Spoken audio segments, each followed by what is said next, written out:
We're live. We're live on both YouTube and Twitter and Patreon. Welcome along to match reaction. We'll go for 15, 20 minutes, 10, 15 minutes. Talk about the game, which was a major disappointment yesterday, and all our own doing. Fulham losing 2-1 to Newcastle. Newcastle 2, Fulham 1. In a game where I thought Fulham again played quite well. In fact, created loads of chances. Were presented with loads of chances. Couldn't take their chances. Newcastle did. Performance was actually pretty good, apart from basic individual errors. And we are talking about it too often now, individual errors and mistakes and goals we concede being our own fault. And a lot of away days now where you feel like you've come away thinking, well, we played well, we battled well, but we've got nothing from the game because it's all our own fault, really. This time, Calvin Bassey with two mistakes, the first of which presented the ball to Jacob Murphy, and he scored from. He took the ball wider than he would have probably wanted. Still got probably not the greatest connection on the ball, and it just rolled in off the post. I just thought it was just so soft in all aspects. And then we equalise through Sasha Lukic after Raul Jimenez hit the bar, and Lukic was on Johnny on the spot to head home. Great stuff. And Fulham were really good value for it as well. We deserved to be level based on the balance of play. The game was very similar to last season with Newcastle and Fulham basically playing such an open game that it could have gone either way. And I tweeted it after the game. It's what I've been saying to everyone sort of since the game finished, to whoever Fulham fan would listen to whatever little conversation we were having, and basically saying that the game being so open like that was our own downfall. And part of me is liking the fact that Marco Silva wants to win every single game, and that's why we are so open, and that's why we like to keep games open in that sense. But it's also our own downfall in the same time. We're in a cauldron of St James's Park where they need to win the game. They absolutely 100% need to win the game. Newcastle, with the position they're in, Fulham will probably take a point. Any fan would take a point away from home at Newcastle. And we're playing in a manner where we're trying to win. Fair enough. And we would have been delighted if we would have won. But also in that moment where Newcastle are completely putting us under the cosh, we're in a terrible storm of waves and waves of pressure.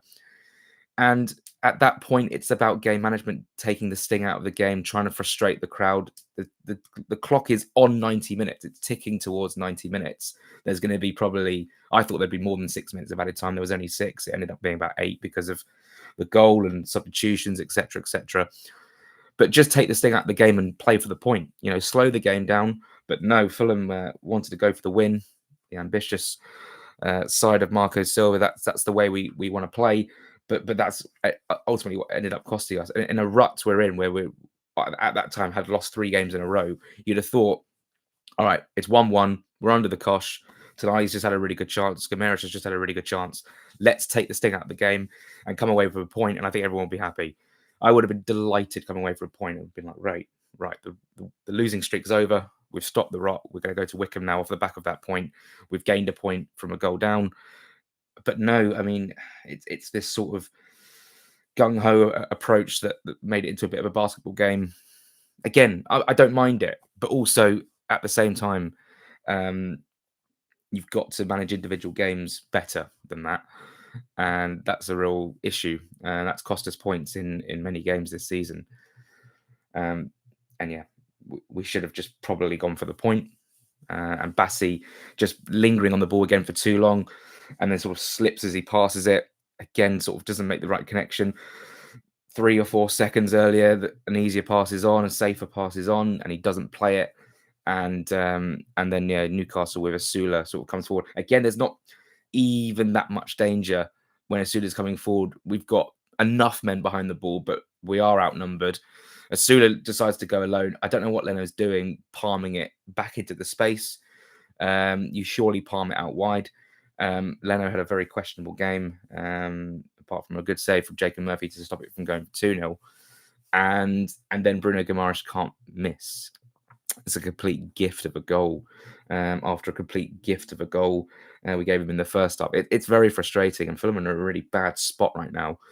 And we've got teams who, like Leeds and Sunderland, two promoted teams who won again.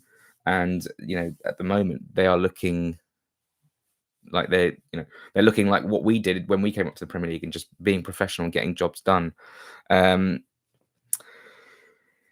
Yeah, it's really tough. It's a tough moment for Fulham, and we've got a game against Wycombe, who beat Huddersfield 3-0, 10 men Huddersfield 3-0 yesterday. So they'll be flying high. And my issue with this game is because of the amount of injuries that Fulham have got, and it's a quarter. We're one away from a quarter final if we win. What kind of 11 do you put out? Raul Jimenez has got a lot of responsibility on his shoulders right now with Rodrigo Jimenez injured. You don't want to be playing Raul Jimenez 90 minutes, and then 90 minutes. 90 minutes is in 3 weeks of a massive game against Wolves. That's why Kusiasari, for me, has to start against Wycombe, just to give Raul a bit of a rest. And that again, that's another issue as well. The injuries, and all the defeats. It's just been a bad few weeks for Fulham. In a spell where performances haven't been absolutely disastrous. We went up to Newcastle at 1-1. We looked like a team who could have actually, for a spell of 5, 10, 15 minutes after we'd scored, I thought we might go on to win the game, and it would have been exactly the same to what we saw there last season. But Newcastle rode that storm from us and then absolutely put it on us. I mean, that was really, really uncomfortable, and it was a really tough watch. Let's go through some of the comments. I know I've been rambling for 7 minutes, but yeah, I'm obviously disappointed. I'm frustrated, like every Fulham fan is. I don't look, 16th in the table after how many games? 9 games with 8 points is not great. Brentford winning yesterday as well, and there's massive games. Burnley versus Wolves today as well. West Ham have had a terrible start to the season. Wolves as well, but we play them next. And if they beat Burnley today, that's a massive lift for them. And who else? Nottingham Forest away at Bournemouth today. Again, come on, Bournemouth. Like, you just want to keep the team below us. And yeah, Fulham are really being dragged into a bit of a scrap at the moment. And we've got the quality, we've got the talent to get ourselves out of it. But with teams who are coming up doing so well, nothing's guaranteed. It's almost reflecting the Premier League, what's happening in the Championship as well. Let's just start here with the Twitter comments. Hope Marco has finally seen the light with Kevin and Iwobi in the middle. Again, that was our best spell of the game, was when Iwobi was put in the middle of the park, Kevin out on the left-hand side, who was magnificent. And when Iwobi drifted out into the right, we lost a lot of impetus there in that position. And that was, that was a difficult moment.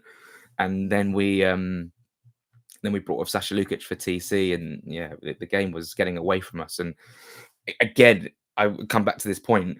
You're under so much pressure, really a lot of pressure. Newcastle, the fans up, it was a cauldron, and yet we still try and play. When we get the ball in transition, we try and play immediately to try and hit Raul on the counter attack, and then get the wide men involved to try and score ourselves. Just slow the game down and see out the point. And I think every Fulham fan, 1,700 Fulham fans up in the gods, would have clapped that point and gone, yeah, fair play, that was good stuff. Because we played really well. And in the first half as well, we had opportunities. And yeah, just defensive errors, Bassi, this time, which is rare from Bassi. The last mistake I seem to remember him making was against Ipswich last season. It's just so frustrating. And given that Cuenca had started the game, in fact, I should probably say that I asked Marcus Silva about this, and he said that, Bassi was exhausted coming back from Nigeria. That's why we put in Cuenca, and then we just put Bassi back in today. But again, harsh on Cuenca, who could have started and I think would have done okay. But it's easy to say that in hindsight, because Bassi made the mistake. If Bassi had a 10 out of 10 game, no one would be talking about Cuenca post-game. But it didn't happen. From where you were sat, did you hear the Fulham fans? Yes, I could hear them all game, especially when we scored. They were very loud. And big roar from the Fulham fans when we scored. It was nice and loud from up there. Thoughts on the game versus Wolves this weekend? Reckon we'll get back to winning ways in the league. I'm going to watch I'm going to have to watch Burnley v Wolves today and have a look at Wolves before I make any sweeping judgments. I haven't seen an awful lot of them this season live on TV. I seem to remember the opening day against City. I was sort of finishing work at Brighton, so I couldn't quite watch them. So I need to. There's some other good games going on today, but I sort of. I know it's the worst fixture, but I want to keep an eye on Wolverhampton Wanderers. It's a must win, and Wolves have been awful so far this season. Let's have it right. But they're not a they're not a bad team. They've got a good manager. They've just had a terrible, terrible run. In fact, I watched them against Spurs in bits, and they were okay, and they probably should have come away with the win. And then Paulinho scores late on. Let's go over to YouTube. There's some comments there from Gary. Morning, Jack. Fair play for going yesterday. Thank you. Full blown crisis. Now Wolves must not lose game. Being punished now for lack of business in the summer window, in my opinion. Silva looks dead man walking. Okay, that's interesting. Silva's selection yesterday was baffling. Cuenca, what did he do to justify getting dropped? Subs yesterday awful when Lukic came off. Midfield surrendered. Yeah, we just mentioned that, didn't we? Umberto, Super Mexico. Awful transfer window. Silva can't be asked anymore. So many defensive mistakes. Can't create anything up front. We're so predictable when approaching the opposition box. I'm worried. I agree with some things there. I disagree with others. I think Silva can be asked. Obviously, he's obviously under contract and has ambition. You know, if he has a terrible season with Fulham this season, and he doesn't sign a new contract, then people are going to look at him and go, well, actually, based off recency bias and your last season, you haven't done very, very well. It does come back to the business. You look at. I was thinking about this just before I came live, and the example I always bring up is Leicester City, who didn't do any business one year. I'm not saying obviously we did some, but we haven't done much, and they ended up getting relegated. And look at them now. They're still. Well, they're back in the Championship after a horrendous season last season. 2 defeats in a row against Hull and against Millwall, and yeah, they're outside the playoffs, and they're in a bad spot right now. And the business is costing us. Chukwueze injury is obviously unlucky. He picks it up when he's with the national team, but we're going to be heading into the month of November, and Kevin hasn't started a league game for us yet. Nor has Chukwueze, nor has Yona Kusiasari, and no, Benjamin Lecombe is Benjamin Lecombe. It's a real worry, and this is why late business can have a knock-on effect. Luckily, when we've had late business before, we have, we've actually had very good starts to seasons. Fulham have notoriously started seasons pretty well. A couple of years ago, there was the big game against Luton. We had to win that, and we did. After losing to Brentford, drawing to Arsenal, after beating Everton, we had to bounce back. We went for a really bad spell in that season as well. We kept losing games, and then Raul scored against Villa, and we came alive, and we won 5-0, 5-0. And I think this team is better than that team. I just think we have to beat Wolves. It's no question. We have to beat them. Can't create anything up front. I thought Raul did very well yesterday. I thought we actually, when we came forward, again, there's times where Fulham can play a quicker pass and they don't, and they wait a beat or two. There's men behind the ball, and suddenly we're passing it around the box, trying to find the space. It goes out to Iwobi, puts the ball in the box. It's all I know what you mean. A bit stodgy, a bit predictable.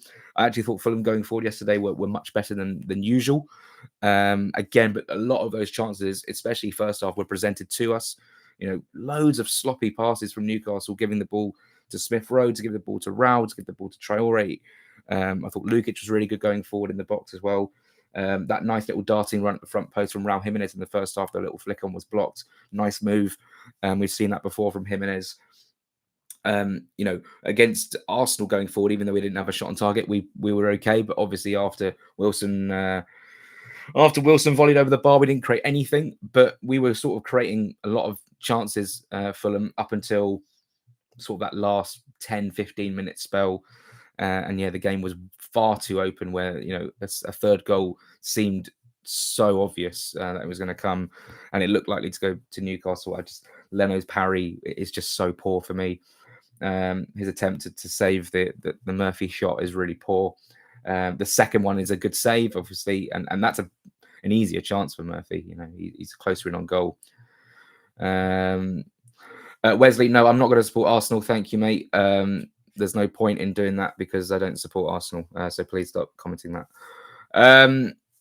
Right, let's move over to Twitter again. Bassi needs to be dropped. Cuenca deserved the start. It's interesting, isn't it? Because usually, and that's the thing. Someone put it on Twitter, like, oh, someone commented on Twitter that like something about how I can't even remember what it was, but I just remember it being the opposite of this argument that I'm making. Is that usually Marco Silva, when a player comes in, like a Cuenca comes in for Bassi, it's like, well, this is your place to lose now. And usually they have a run of games. And obviously, Cuenca had a great game against Arsenal and he had a run of games. Had a great game against Arsenal. And I was expecting to start against Newcastle. And he just didn't. He was put back in. And I think just the reason behind that is, which is really harsh on Cuenca, is that basically, like I said, Bassi was exhausted after Nigeria international break. He obviously came off the bench for Cuenca, which I thought was a strange decision at the time, a little bit unnecessary. And then obviously Silva's probably gone to him, look, okay, sit out this one against Arsenal, but you'll be back in next week, without really. And then obviously this is not definite, but like if you look at Cuenca's performance, it didn't warrant him being dropped. And Bassi's the one who makes the mistake. Therefore, the narrative is Bassi shouldn't have started, etc., etc. And obviously that's just outcome bias and stuff. It's obviously very frustrating. And Bassi is not the sort of player who makes mistakes. Dawdling on the ball. It happens every single week. Fulham, put their foot on the ball, they trap the ball, and they sort of wait for the pass. They wait 2-3 beats for the pass. But doing that against a pressing side like Newcastle away from home is just criminal. It's completely suicidal. And I think Bassi's awareness in both those situations, which is completely off. Sometimes, and I know it's like, it's the philosophy, it's the way we play, it's the way we want to play, playing out from the back, nice and tidy passes. Sometimes it is just better to put the foot through the ball and get the ball away from danger. Even in that situation, the first one, Bassi's like when he receives the ball, he's not under any pressure. He just waits and waits and waits, dawdling, and Murphy just finds the opportunity to nick the ball from him. And even then, he's going wide. It's one of the softest goals we've conceded in a long time, and we've conceded a fair amount of soft goals. Yeah, it's the first time this season where I'm feeling pretty concerned. Going into that international break, knowing we had Arsenal and Newcastle next, I was thinking it's very likely we get 0 points from this. But within those games, we played well.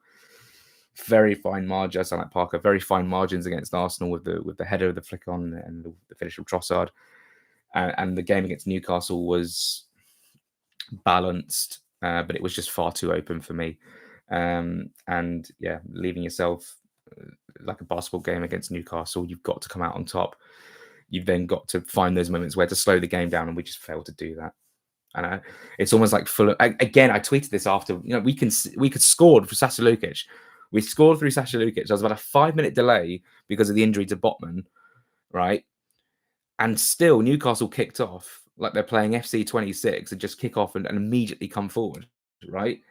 And then almost scored through Bruno Guimaraes. And again, it's just like, we need to take the sting out of the game. Against Bournemouth, we didn't take the sting out of the game and they scored. They scored like 5-10 minutes later. It's so frustrating. It's so frustrating.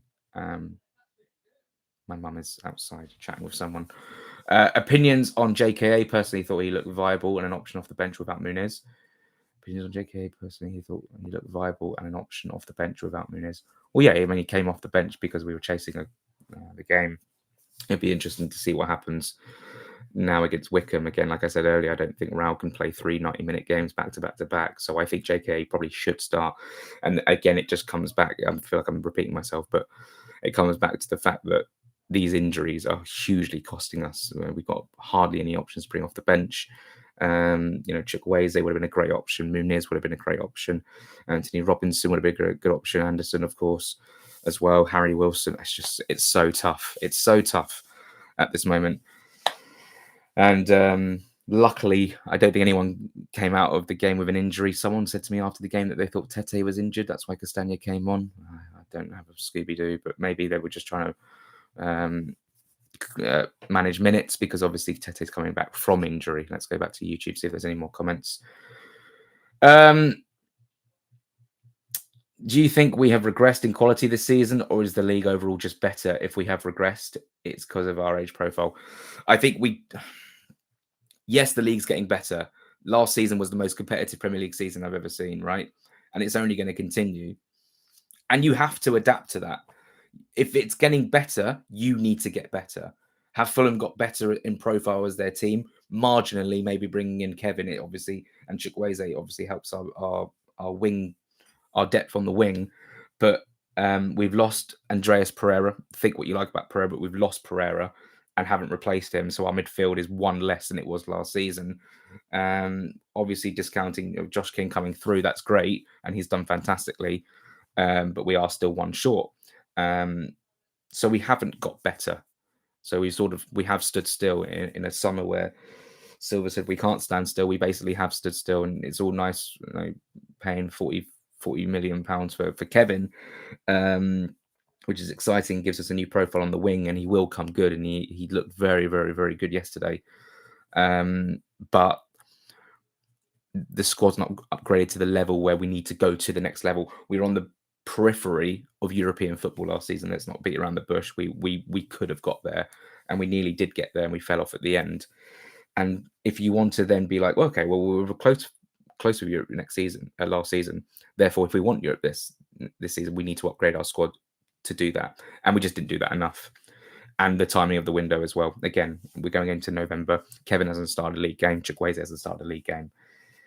If it was 4 wins in a row, we'd all be sort of doing, somersaults and we'd all be, rainbows and sunshine and saying, oh yeah, Kevin's a great signing and we're doing brilliantly. But we're not. We're losing games off the back of our own errors and injuries have hit us as well, which does expose the squad depth. And yeah, the midfield situation for me, we need to get one in January for sure, and we'll see. Daryl, great work, Jack. Do you think we are in a battle to survive? At this moment in time, yes, because you look at the table. But if we beat Wolves, I think we'll push on from there. We just need to break this cycle of defeats. And look, a morale boosting win on Tuesday against Wycombe, would be great. And if that happens, fantastic. If we lose that, yeah, we're in a very tough spot. And pressure will be on Marco Silva from above for sure, for the first time in his tenure, for sure. If we beat Wolves, I think we push on from there and we go to Everton. We'll see what happens there, but we just need to get out of the 16th and the 15th, and if we're up in the 13th, the 12th, 14th, 13th, 12th, things look slightly rosier. If we actually look at the Premier League table at this moment in time, there are teams who are very, very good who are just above us in the table. Aston Villa. Actually, no, scrap that, because we're 3 points adrift of Leeds, Everton, Brighton, and Villa. That was obviously the case last week. We've obviously lost again, so scrap that. But we just need a win to sort of stop the rot. If we got a win, and we'd only be up to 15th place, but one win will breed confidence, and then you never know what happens from there. Thought Fulham will be all right once our squad is fit, won't we? Thoughts: Fulham will be all right once our squad is fit, won't we? I mean, it's hard now because our options are so limited, but surely once our key players are back, results will come, don't you think? It's easy. Well, it's very well and easy saying. I don't even know. It's all good saying that, right? It's all good saying that. Oh, once Muniz will be back, we'll be fine once Robinson. But we've got to stop the rot. If a losing team keeps losing, confidence is low. That's going to be. I think we as Fulham fans, right? We cannot ever, ever, ever take the Premier League for granted. And in these last 3 years, it's been fantastic, where we've been like, oh, we're nowhere near going down, and we're in like January, and we're absolutely fine, right? Whereas I remember the fixture release day, the fixtures came out. I looked at the fixtures and went, that is a horrendous start. We have to get off to a good start, and we sort of did. The win against Brentford, it felt great at the time, and I was like, okay, let's kick on from here. And then since then, it's been terrible. And the subsequent 2 games from that, we were in the league, but in both games, we've scored in 3 of our last 4 Premier League games and come away with nothing. We've been in the lead and level, so that's really, really tough to take, and all of those away from home as well, where you need to manage the game, and we haven't managed the game properly in either of those games. And injuries have been a factor. VAR has been a factor. VAR wasn't even involved yesterday. It's so funny how like some weekends you have like VAR, which is the focal point of every single game, and then sometimes it's just like, well, actually, you forget it exists at times. It's very easy to say we'll be fine once these players come back, but actually, if 2, 3, 4 weeks down the line when Robinson or Muniz eventually come back in the team, we still haven't won from there. You find yourself cut adrift really. So we've got to pick up the wins now, and then once players are back, that will obviously help. But we'll see. With the pressure mounting and AFCON coming, Marco needs to not be over reliant on Iwobi. Otherwise, we will suffer heavily during AFCON. Yeah, it's a good point. I think obviously Iwobi, we can play in the middle, we can play on either side as we saw yesterday. But Kevin, hopefully getting more and more minutes, more and more confidence, and hopefully he'll start more games and then get more minutes. January is still quite a way off. Chukwueze will be back as well, so there are other wide options. Harry Wilson will be back. Again, his injury is nothing serious, so that will be good. Yeah, we will miss Iwobi, but I actually think that there's enough quality in the wide areas to see us through during AFCON. And then, of course, when we lose... Oh, wait, Chukwueze is going to AFCON, I just realised. So, actually, not Chukwueze. When Bassi goes as well, I think Cuenca's a safe pair of hands as well, and Anderson will be back, hopefully, from his hamstring injury soon. All these injuries, like a couple of them are really short term. Muniz is back on the grass. We've seen that in the socials and stuff. Robinson I've got no idea what's happening with Robinson. It's been a really frustrating start. Cuenca probably should have started. Love Marco, but Cuenca should have been given an actual opportunity to lose his spot rather than based on the game he played recently. Agree. And it's obviously more of a talking point now because Bassi was the one who made the mistakes. This weekend was painful. The summer window was a disgrace, and a lot of people said that at the time. It looks even worse in hindsight. Yeah, each growing week, it looks worse and worse. It means Chukwueze is going to AFCON. I just didn't mention it at the time. Yeah, we'll see what happens in January, where we have to get in a midfielder for sure. Performance have not been good enough for me, but performance have not been good enough. Believe when we have no cut. Sorry, I can't read. For me to believe when we have more cutting edge up front, we need to start turning losses to draws and draws to wins. Just need a statement win. And that's, again, the point. We were drawing the game yesterday into the 90th minute, and we were still looking for the winning goal. At that point, you've got to just be like, Bassi should get the ball. He should turn, play it out to his left back, play it out to his other centre-back in Diop, play the ball out, and then just sort of it's try and keep the ball, try and play it into the corners, try and frustrate the crowd. I mentioned at the start, I like the fact we go for wins when it's a basketball game, but that also leaves you incredibly exposed. And Newcastle were absolutely hammering us, knocking on the door. Even Bassi's under pressure, just knock it out for a throw and conserve a little bit of energy and try and get back into position. It's just game management. We're not doing it correctly, and that's costing us. 1 point yesterday would have felt incredibly good, and would have given us a massive confidence boost. Then we lose the game in the last minute, and everyone's down on their haunches, and it's just a terrible feeling. Terrible feeling. Let's move back to Twitter questions. Any standout performances? Tete, for me, played well despite an early card. I also thought Cess was really good defensively. Lots of good blocks, lots of key interceptions, and Cess played very, very well. I thought Sasha was really good, Sasha Lukic. Sander Berger's still struggling with his performances. Kevin was great when he came on. Rao was great again. Always gives you loads of energy. And even if he wasn't getting a ton of service, he made things happen. I thought Smith Rowe was good first half and then was brought off. Again, Smith Rowe's situation is worrying for sure. Do you know the rough timescales for our injuries? Muniz, back on the grass, so I think that would be fairly soon. Chukwueze is going to be further off, said Marco Silva. Said that Muniz is probably closer to coming back than Chukwueze. Robinson, I've got no idea, and all the others are very short-term injuries. Anderson, Wilson, and because there's so many now, I just sort of forget who it is. But yeah, whoever the other one is, or maybe I've mentioned them all. I don't think any game we've looked outplayed.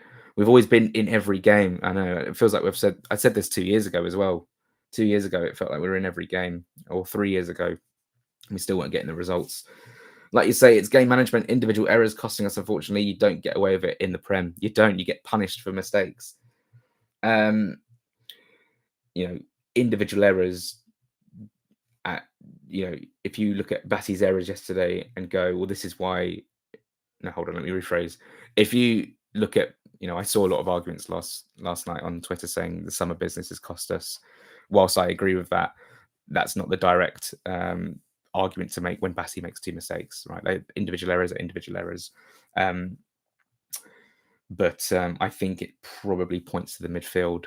We're moving Iwobi around the pitch, playing in midfield, and that's where he was really strong. It's, Fulham fans made the argument, it wasn't a controversial argument, that Iwobi should be playing in the midfield. And when he actually did, and it was actually in the number 10 spot, wasn't it, when Smith Rowe went off? We brought on Kevin, and Adama was on the right, so Kevin was on the left, and Iwobi's in the 10. He looked great.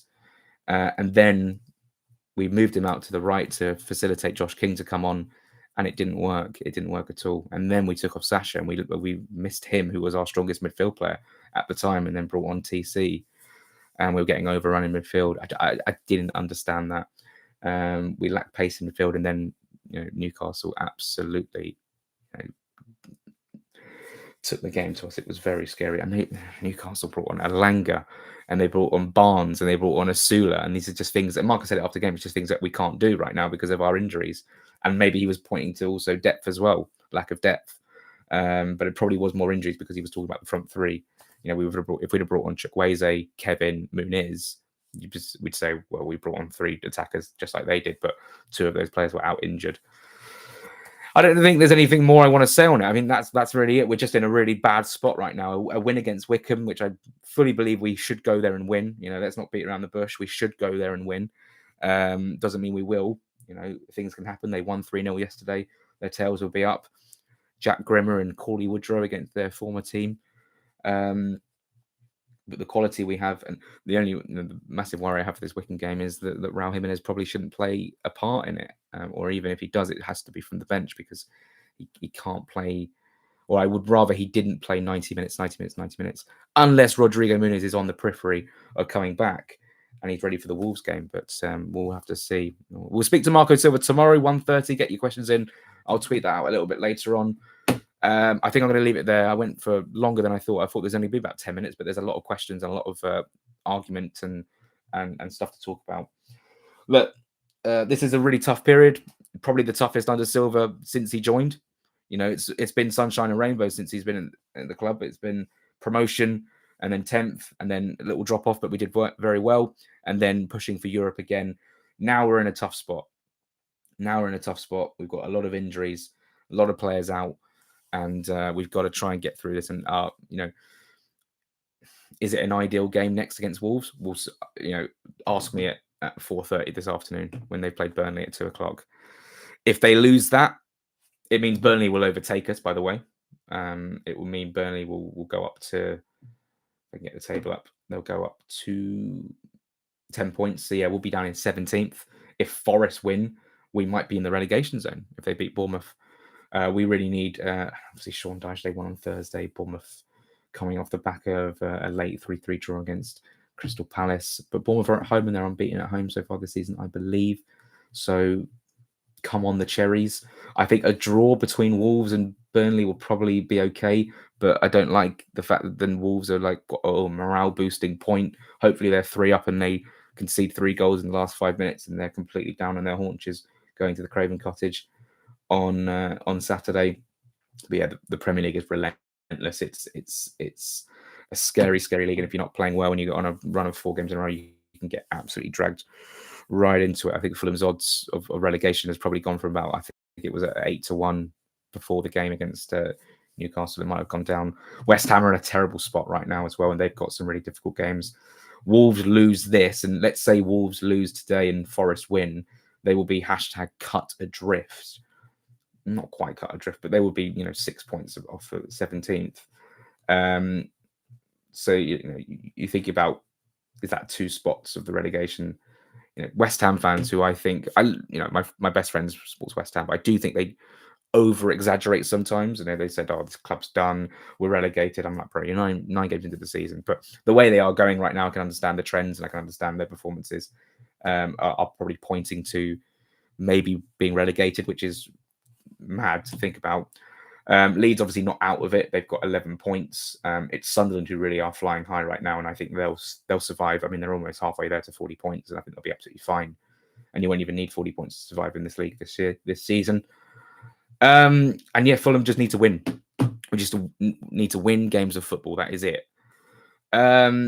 Just let's go through the last few comments. Actually, Leno has had a few shaky moments lately too. Maybe next summer is time to put someone else in. Love him, but it's been a tough period. Yeah, some mistakes. The goal against Bournemouth springs to mind as well at the front post. Just a lot of mistakes, a lot of errors creeping into his game. He's still a top keeper, makes some top saves. The save against United, the saves against Arsenal literally last week. Again, he can come up with those moments, but there are moments where the goal yesterday, 2 goals yesterday, was very questionable from Leno. West Ham, Leeds, Burnley, Forest, Wolves, all weaker than us. We won't go down this year, but the window at the end of the season is beyond vital. Yep. But again, don't take it for granted. You can have a very good squad and go down. We've seen that before, not only with Fulham, but with other teams as well. But we're 9 games in. There's still a long, long way to go. There's 30, how many games? 29 games to go. Lots of points to play for, about 87 points to play for. I didn't get to watch the game, but how was Emil Smith-Rowe's performance? Is he able to produce during a relegation fight? He needs to stand up and be counted, but he was okay first half. He was linking the play nicely. Literally within the first couple of minutes, he was attacking the box, and then he gave it to Rowe, and his shot actually cannoned off Smith-Rowe, and he was standing offside. But I thought Smith-Rowe was okay. Again, he gets the ball in the final third, a bit of a gift, and he goes forward, and his shot is an okay effort, but it doesn't really trouble Pope at all. He's got to really put his laces through that, or take a couple more touches and go a little bit closer towards goal. Smith-Rowe, he's a confidence player. And he right now, I just don't think he's got any confidence in his game, and I think maybe that's why Marco wanted to start him, just to try and give him a bit of a boost. And yeah, final comment: we should appreciate Berger more. He had a wonderful strike against Newcastle. Oh yeah, I suppose, yeah, good save. And Traore, that was a big chance, huge chance. I don't think Traore does an awful lot wrong there in that situation. Well, goes on the outside and then flashes a ball across. It just whistles past the post. Clearly, Lukic and Berger heard our cries and are starting to attack more. Yeah, Lukic, I was really impressed with, to be fair, and to be in that position to head home after, if no one was there and, Botman was able to clear, you'd be thinking, oh, God, why wasn't there anyone there to put it in the net? And, yeah, and again, you can't have it. You want people attacking your box, but also, we also actually that's a stupid point because the game was won at that point, so we're chasing. But my takeaway from the game is at 1-1, we should see it out for 1-1. At 1-1, we should see the game out for 1-1 and get a point. And yeah, our adventurous nature has cost us. And again, it's hard to be angry at that because you like to. I mean, how many times I've said it in the stream? You like to see that from Fulham. It's hard to be angry at that, but also it's about game management. And right now, Fulham in the last 3 away games have shown no game management whatsoever. Okay, the Villa one was different because we lost Raul, so we had to adapt completely. But Traore losing the ball for the second goal was just so frustrating.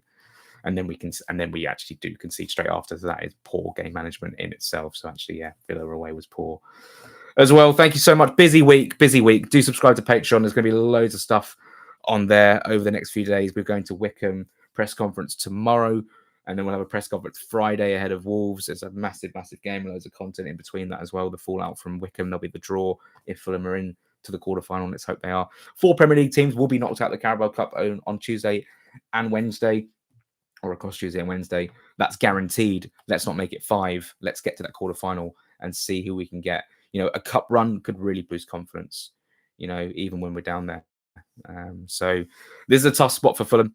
We're going to have to grind through it. And if we do that and get some results, we'll be absolutely fine. But yeah, I am starting to panic a little bit. Panic on the streets of Stevenage Road. Absolutely. Thank you so much for those watching on YouTube and Twitter and Patreon for all your support and your comments today as well. We'll be back probably post Wycombe. We'll do a little live stream post Wycombe if we lose, the heads will be absolutely spinning. But we'll have to react to it in some way. Thank you so much for watching, and come on, Fulham.